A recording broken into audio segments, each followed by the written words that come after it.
Bueno, muy bien, continuamos acá en Radio 8 Bits. Ya viste la siguiente sección. Ahora te queda la siguiente. Videojuegos, tenés que verlo. Calvin and Wolf, con ustedes.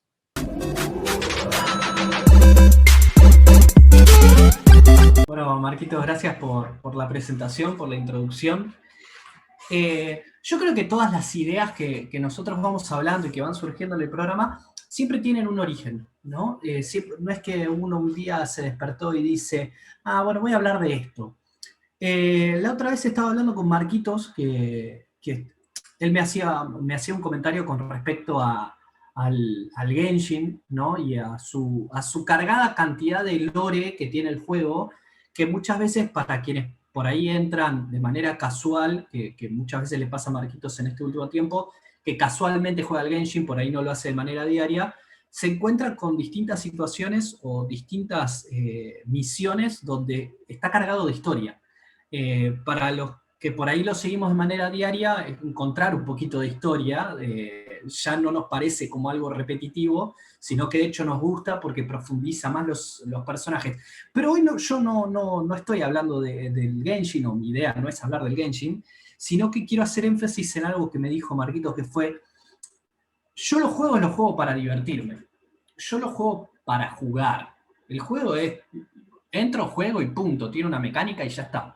Entonces me puse a pensar en esto de cuánto los juegos evolucionaron desde que nacieron hasta la actualidad, ¿no? Pasando por distintas consolas, pasando por distintas generaciones, pasando por distintas situaciones de la vida de cada uno de nosotros, ¿no? Porque yo no soy el mismo Calvin que hace un par de años, unos cuantos años en realidad, se sentaba por primera vez a jugar en la PlayStation 1. Hoy en día seguramente no elegiría el mismo juego que elegí la otra vez, que si alguno lo recuerda, es el Hércules, que salió para PlayStation 1, muy divertido en algún momento.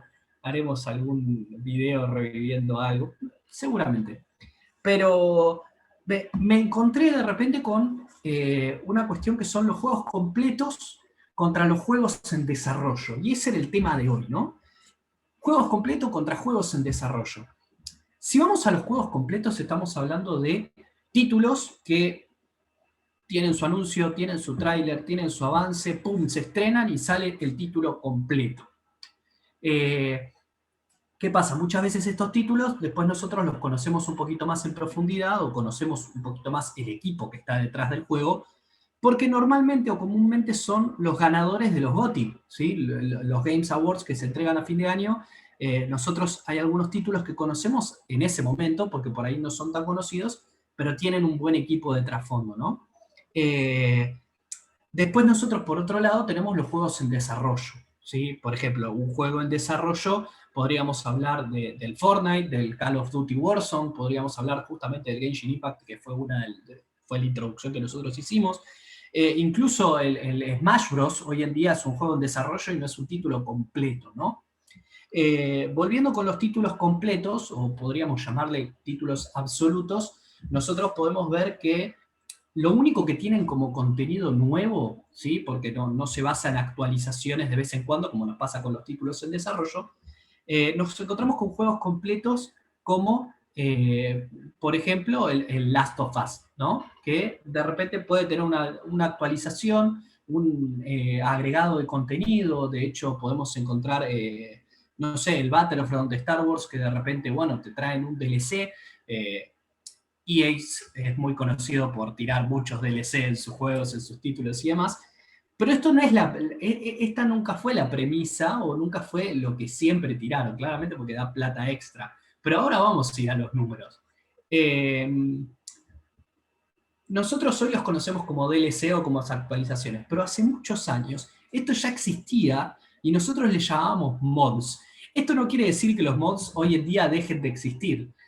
Hoy en día siguen estando. Si ustedes entran, pueden instalar muchos mods. Hay muchos mods polémicos donde podés jugar con el personaje desnudo y demás, pero no vamos a entrar en ese debate. Eh, pero de repente también nos encontrábamos, y esto también va a tocar mucho la infancia para quienes somos de la década del 90 y llegamos a la Play 2 cuando éramos adolescentes, nos chocamos con títulos como, por ejemplo, el mejor juego de Dragon Ball, que es el Budokai Tenkaichi 3, que de repente te daban mods que vos instalabas con la memory card o con el USB, con el pendrive, perdón, no con el USB, con el pendrive, y vos tenías más personajes y por ahí tenías fusiones que son re locas. De hecho, hoy en día siguen haciendo mods y por ahí tenés una fusión de Goku con la PlayStation 5, de Vegeta con la Xbox Series, cosas que no tienen sentido, o con Thomas el trencito. Está, si ustedes lo googlean, existe, todo existe. Pero también nosotros tenemos un título muy conocido que fue el PES 6, donde nosotros, el juego siempre fue el mismo, pero todos los años comprábamos el mod de la Liga Argentina actualizada con las plantillas. Y armábamos la Liga Master y jugábamos el ascenso y por ahí te elegías un equipo de la B para llegar a primera y cosas así, ¿no? Entonces nos encontrábamos con ese tipo de títulos que a nosotros nos gustaba mucho. De hecho, también, el Winning Eleven también fue el precursor de estos mods y demás. Y de hecho, uno que también nos trajo muchos recuerdos, que nos trae muchos recuerdos, es el GTA San Andreas. Hoy en día vos podés descargarte el GTA San Andreas y te podés instalar un mod para poder usar a Goku, o poder usar a Hulk, o poder usar a Iron Man, en lugar de usar al personaje principal, que ahora no me acuerdo el nombre, si no lo nombraría, pero también nos marcó una época. Después nosotros vamos avanzando y llegamos a la etapa de las actualizaciones, y esto nos trae mucho más a partir de la generación de la PlayStation 6, PlayStation 3, de la Xbox 360, donde nosotros ya tenemos una introducción más importante del Internet dentro de las consolas. Entonces las empresas podían ofrecer contenido extra, ¿no? Nosotros nos bajábamos un juego, lo instalábamos, jugábamos un poco, y de repente, pum, actualización, pum, DLC. Por darles un ejemplo, ¿no? Nosotros hoy en día, una de las cosas que más estamos esperando es la remake del Pokémon. No me sale, Diamante y Perla, del Pokémon Diamante y Perla. Es una de las actualizaciones que nosotros, juego nuevo que estamos esperando, pero anterior a eso tenemos el Sword y Shield. El Sword y Shield, en vez de estrenar un título nuevo, directamente estrenó un DLC con contenido extra. Entonces vos lo que hacías era pagar por ese contenido extra y no lo tenías de manera gratuita. Entonces, de esta forma las empresas encontraron la beta para, con un mismo juego, sumar más ingresos, pero hay una gran diferencia en cuanto a números que ahora en un ratito vamos a llegar. Ya moviéndonos un poco más a la actualidad, las empresas empezaron a estrenar los denominados juegos en desarrollo, ¿no? Porque empezaron a decir, bueno, la gente por ahí es más propensa a buscar los títulos gratis, entonces le podemos dar contenido extra. Y aparecieron las microtransacciones, ¿no? Hoy en día jugar al Fortnite, jugar al Warzone, jugar al Genshin, jugar otros títulos son gratuitos. O sea, vos entrás y ni siquiera tenés que pagar el servicio de PlayStation Plus o de Xbox para poder jugar de manera gratuita al Fortnite. Vos entrás y el contenido es completamente libre para quien lo quiera jugar, pero te chocas con las microtransacciones. Vos querés tener una skin nueva, pum, pagá. ¿Querés tener el pase de batalla y tener cosas exclusivas? Pum, pagá. ¿Querés tener esta skin exclusiva que estamos regalando este mes? Skins que, por cierto, normalmente son de tryhard. ¡Pum! Pagá contenido extra. Entonces, con las microtransacciones también crecieron esas cosas. Y de hecho, vamos a dar un ejemplo muy fuerte. The Last of Us, que se estrenó en 2013, que después tuvo su remasterización para las nuevas generaciones, desde el momento en que empezó a vender hasta la actualidad, recaudó 14.7 millones de dólares. 14.7 millones de dólares. Y ustedes dicen, bueno, eso es un montonazo. Pero si bien la mecánica no es la misma, nos encontramos con un título como Fortnite, ¿sí? Que año a año se supera. Estos últimos dos cayó un poquito las ventas, pero en 2020 recaudó más de 2.000 millones de dólares. Y no es un título que, digamos, todos los meses tiene actualización. Normalmente tardan entre 3, 4 meses para tirar una actualización. O sea, fíjense la diferencia abismal que hay en recaudación de un título a otro.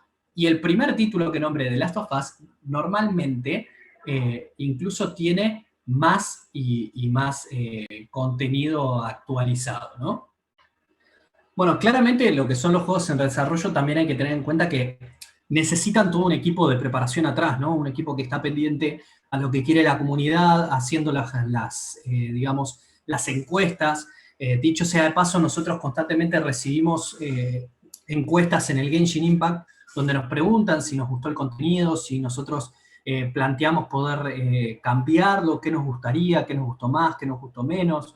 De hecho, Epic también te manda un mail dándote un link para que vos puedas participar de las encuestas. De alguna u otra forma, los equipos de desarrollo de estos juegos están mucho más al pendiente y trabajan en el día a día, ¿no? De repente un juego absoluto, bueno, se estrenó una vez, tuvo su preparación y demás, pero después la empresa no es que deja de trabajar, sino que, ¡pum!, se tira a desarrollar otro juego o desarrollar otras cuestiones que también sirven mucho. Otro de los ejemplos, bueno, como ya dije, ¿no? Yo tengo el machete acá, por eso voy viendo, yendo y viniendo. Eh, Tenemos otros ejemplos como es el FIFA, tenemos otros ejemplos como el Call of Duty que ya lo nombré, el Overwatch, el Pokémon Go también de repente es un juego en desarrollo. Tenemos el Sims 4, aunque no lo crean, que es un juego que vos podés descargar y constantemente tenés una actualización de contenido que no siempre requiere que sea pago. El Dragon Ball Xenoverse 2 también de repente actualiza su contenido. Hay algunos DLC que son pagos y otros DLC que te dicen, no, bueno, agregamos esto, mejoramos cierta mecánica, lo tenés de forma gratuita. El Super Smash Bros. También va sacando sus DLC, pero de repente también tiene sus actualizaciones y demás. Yo lo que quiero hacer énfasis, ¿no? De repente con el tema de los números, con los juegos en desarrollo. A ver, nosotros constantemente nos encontramos con que hay superación al récord anterior, ¿no? Por ejemplo, en celulares, en solo 6 meses, el Genshin llegó a ser el juego más vendido o el juego que en realidad tardó menos en recaudar 1.000 millones de dólares, ¿sí? Y hoy en día está generando alrededor de 5,8 millones de dólares diarios. O sea que de repente en un día está haciendo un tercio de lo que Last of Us hizo en todo su estreno, por así decirlo, ¿no? Del 2013 hasta ahora. O sea, es un juego que, si bien empezó a venderse hace 8 años, fue un juego completo y quedó ahí, ¿no? Claramente las empresas ganan por otro lado, las empresas se dedican a desarrollar otro tipo de juegos, a mejorar, ¿no? Este tema de mecánicas. Pero bueno, nos encontramos que los juegos completos de repente tienen un lore o una historia mucho más profunda que lo que nosotros nos encontramos en los juegos en desarrollo, ¿no? Una de las críticas que nosotros normalmente hacemos al Fortnite de las actualizaciones es, che, ¿la historia dónde está? Y la realidad es que el Fortnite no está enfocado en desarrollar la historia. Tiene la historia para tenerte atrapado, para que los creadores de contenido, que esto es un tema que vamos a hablar más adelante, ¿no? El tema de los creadores de contenido y qué rol juegan en cuanto a estos juegos en desarrollo, ¿no? Eh, los creadores de contenido hacen teorías y nosotros las vemos, entonces las cosas vienen por otro lado y no necesariamente por el desarrollo de la historia. Sin buscar ser un poquito repetitivo, ¿no? Voy a volver sobre el Genshin Impact, ¿no? Tiene tanto enfoque desarrollado en los personajes, en esto del lore de la historia, que es completamente novedoso y por eso atrapa a la gran cantidad de gente, además de las mecánicas, del diseño que tiene el juego y que aparte es un título gratuito, ¿no? Entonces, en esto nos encontramos con las empresas variando en su desarrollo de juegos, ¿no? Ahora lo que a mí me gustaría preguntarle a ustedes, habiendo dicho esto y conociendo también que ustedes están muy al pendiente de los títulos, sobre todo porque, bueno, de vez en cuando nosotros hacemos vivos en el canal de Twitch, que seguramente le dejemos el enlace para que puedan entrar y puedan vernos. ¿A ustedes qué es lo que prefieren cuando hablamos de títulos? ¿Prefieren juegos completos? Y si los prefieren, ¿en qué momento prefieren? ¿Y qué es lo que buscan de un juego en desarrollo para poder animarse a jugarlo, para poder animarse a dedicarle tiempo, invertirle tiempo y demás? Vamos a arrancar en orden alfabético. Así que, Arito, ¿a vos qué te parece? Bien, yo tengo un tema con el tema de las empresas como por ejemplo Electronic Arts, lo que serían las empresas AAA, que se dedican a hacer juegos AAA. En ese sentido, yo creo que tienen una presión de que el juego lo tienen que sacar completo. tanto porque tienen el dinero para hacerlo, o sea, no pueden sacar un juego en lo que sería la fase beta o alfa. Lo tienen que sacar completo. Ahora, si es una empresa nueva, un estudio nuevo, o lo que se llama indie, yo creo que se le puede dar una oportunidad de que saquen el juego en la fase alfa o beta. En ese sentido. Yo, principalmente en los juegos, lo primero que busco es que me enganche la historia. Después los gráficos y eso se puede llegar a ver. Pero yo lo primero que veo en un juego es que me enganche la historia o el tipo de jugabilidad, por ejemplo, en los shooters. Es importante esto que nombra Arito, el tema de los gráficos, ¿no? Que no necesariamente son para atraer más gente. A ver, si vamos al caso, uno de los juegos favoritos, por lo menos mío, y que siempre recuerdo con mucho cariño, es el Diablo 2, que no necesitaba tener mucho gráfico para traerte una historia interesante en la cual te puedas introducir. Dani, ¿a vos qué te parecen estas cuestiones? Bueno, en principio, lo que a mí no me gusta es sentir que, sobre todo cuando el juego es pago, pagué por un juego que lo están desarrollando, pero desde el punto de vista de terminar el juego. Sí me gusta la idea de repente, porque me ha pasado con algún juego que lo terminé, estos juegos totalmente desarrollados, y me quedé con ganas de más, y por ahí nunca salió un DLC o algo, y era tipo, bueno, este es el juego, terminaste la historia, listo, volví a jugarla. Y que de repente desalienta un poco la repetitividad de la historia. La combinación justa que han tenido algunos juegos, veo por ejemplo el Assassin's Creed, que vos lo comprás y es el juego completo, pero vos sabés que por el próximo año o dos va a seguir sacando contenido, o sea que está en desarrollo, pero tiene una vida útil el juego, hasta que salga uno nuevo. O sea, en cuanto a los juegos completos, me gusta que esté completo, pero que tenga un tiempo que yo sé que lo voy a seguir aprovechando incluso cuando termine la historia principal, que no muera, ¿sí? Esto de qué ha pasado, que ha habido algunos juegos, ahora por ahí no me acuerdo el título, pero fue una noticia muy, muy fuerte de que salía $70 y te podías terminar en 14 minutos. ¿Y qué hace después de esos 14 minutos? Sobre todo que para nosotros el dólar cuesta, ¿no? Pero esto de las ganancias también se refleja mucho con el precio de los juegos. Normalmente estos juegos en desarrollo son gratis o tienen un valor muy módico y el juego completo te sale esto de se estrena un juego $70. Y si vos me decís que está el juego completo y después no voy a tener más contenido para jugarlo después de una semana, dos, no voy a pagar ese precio. También eso no ayuda a las ganancias del juego completo. Creo que se tienen que reinventar y esto de yo te vendo el juego porque a mí no me gusta esto de que decía Rito, de que vos lo pagás y te dicen, para ahí tengo que arreglar este bug, no, llega hasta acá la historia, después te la voy a sacar.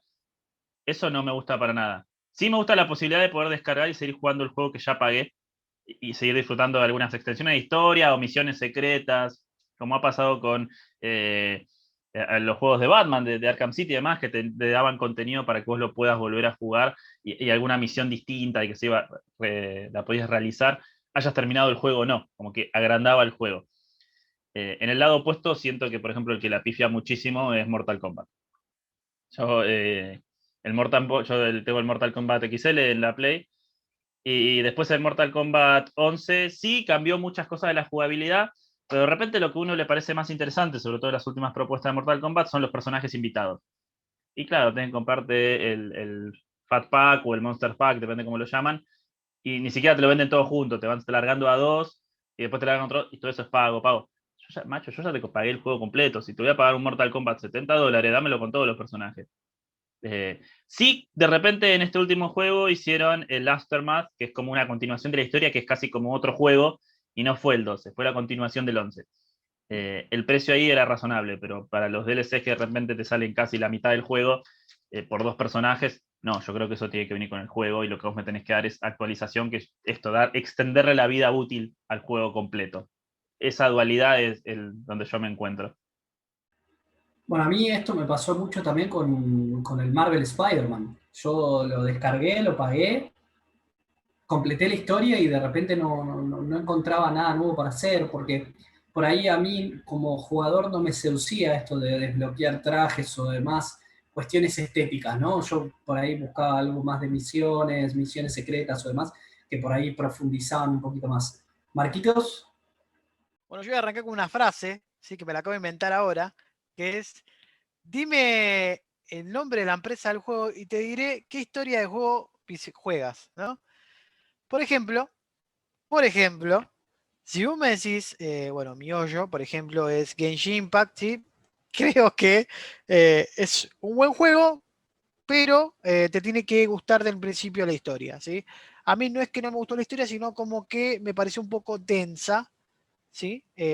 Porque, a ver, tema jugabilidad es excelente, en lo visual, excelente juego, ¿sí? No tengo nada que objetarle, la verdad que si tengo que pagarme un skin o me tengo que pagar, no sé, un deseo, lo que fuera, lo pago porque está buenísimo, sino que bajaría un poco la densidad de la historia. Pero no era el tema que quería hablar, sino que hay juegos que te marcan, ¿sí? Yo, por ejemplo, se han nombrado muchos juegos como Mortal Kombat, el Avengers, ¿sí? Por ejemplo, el Fortnite, sí, el Fortnite uno no paga por historia, sino que paga por skin, paga por DLC o paga por algún personaje que salga en la bendita tienda. Pero yo voy a hacer más hincapié en los juegos paranormal. A mí, por ejemplo, el juego de Silent Hill me encantó. Me parece la mejor historia que hay en juegos de paranormal. Siento como que deberían darle más participación. ¿Sí? Los Resident Evil no es que no me gustan, pero si vamos a la especie de juegos que a uno le gustan por el tema de su historia, creo que Silent Hill estaría buenísimo. Con el tema de Diablo, me quedé con una cuarta parte, unas ganas de una cuarta parte, ya que también es algo que seguimos la historia de Deckard Cain y el Arcángel Tirael, y la verdad que estaría muy bueno que las empresas se pongan las pilas con el tema de esos juegos. Y bueno, nada, esa es mi opinión de lo que pienso. Gracias, Marquito. Y bueno, por último, Marian. Bueno, mi opinión, o sea, yo estoy por ahí un poco dividido porque yo lo veo como dos tipos de juegos distintos. O sea, yo creo que los juegos en desarrollo me copan para jugar multijugador, como juego con ustedes.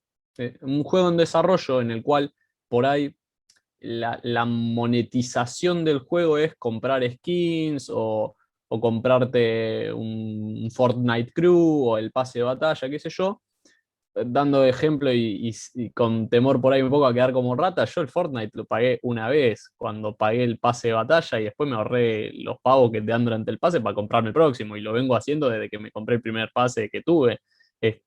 Por ahí en un juego en desarrollo yo no estaría invirtiendo mucha plata en las microtransacciones porque la jugabilidad va a ser más o menos siempre la misma. El juego en sí, más allá de las skins y por ahí alguna que otra funcionalidad que saquen o pongan, el juego va a ser más o menos siempre el mismo. Entonces me haría un poco de fiaca andar pagando por más de lo mismo.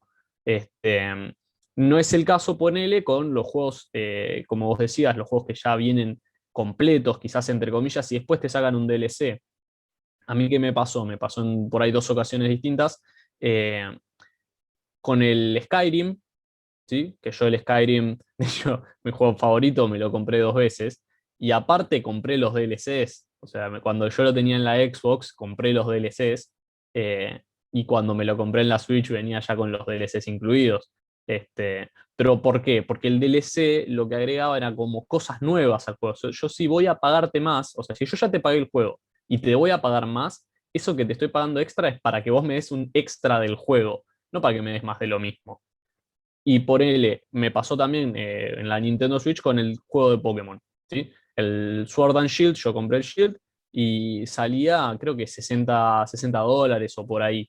Y cuando sale la expansión, mucha gente se había quejado como diciendo, no, bueno, me sacaste un juego incompleto y me sacaste una expansión para que yo te termine de comprar el juego. Yo en lo personal no lo sentí así, para mí el juego estaba relativamente completo, está bien que le faltaban por ahí 400 Pokémon, pero bueno, no hubiese terminado nunca de completar la Pokédex, de hecho todavía me faltan 2 o 3, pero, o sea, lo que yo voy es, está bien, me sacaste un juego que para mí estaba relativamente completo, porque tenía los 8 gimnasios, tenía una liga, tenía un postgame para capturar el legendario, que es más o menos la estructura de Pokémon de siempre, y después por un cuarto del valor del juego original, me sacaste 2 regiones nuevas, porque de hecho vos no es que pagabas cada expansión, vos pagabas una vez y primero te sacaron la isla de la armadura y después te sacaron la tundra de la corona. Entonces, por un cuarto del valor del juego, me agregaste 2 zonas nuevas en el mapa, me agregaste como 200 Pokémon. La verdad que para mí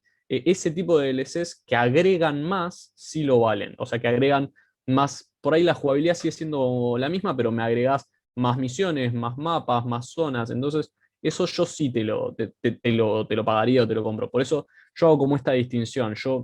Los juegos en desarrollo los tengo como más para multijugador, relajarme con mis amigos, y invertiría nada, poco y nada. Pero un juego completo, si tengo que pagar un DLC, me tenés que estar dando algo completamente nuevo. Bueno, muchas gracias, Marian. Y ahora vamos al importante, a vos que nos estás mirando del otro lado, que te copaste con la sección, que empezaste a recordar cuáles eran los juegos que más tenías en cuenta y que más seguías. ¿Qué es lo que te interesa más? ¿Un juego en desarrollo, un juego completo? ¿Cuándo decidís o cuándo te inclinás por un juego completo y cuándo te inclinás por un juego en desarrollo? ¿Y cuánto invertís en un juego? ¿No? Esto que también decía Marian, ¿no? ¿Cuánto estás dispuesto a pagar por contenido extra o por contenido que sume a lo que ya jugaste? Así que, si te gustó esto, si tenés algo para responder, tenés algo para comentarnos, dejanos en la caja de comentarios que lo vamos a estar leyendo y vamos a estar respondiendo.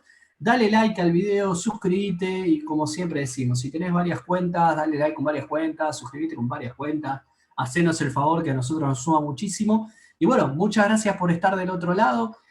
Ahora quédate, porque todavía hay mucho más de Radio 8 Bits en esta, digamos, lista de reproducción y ahora vamos a ir con la siguiente sección.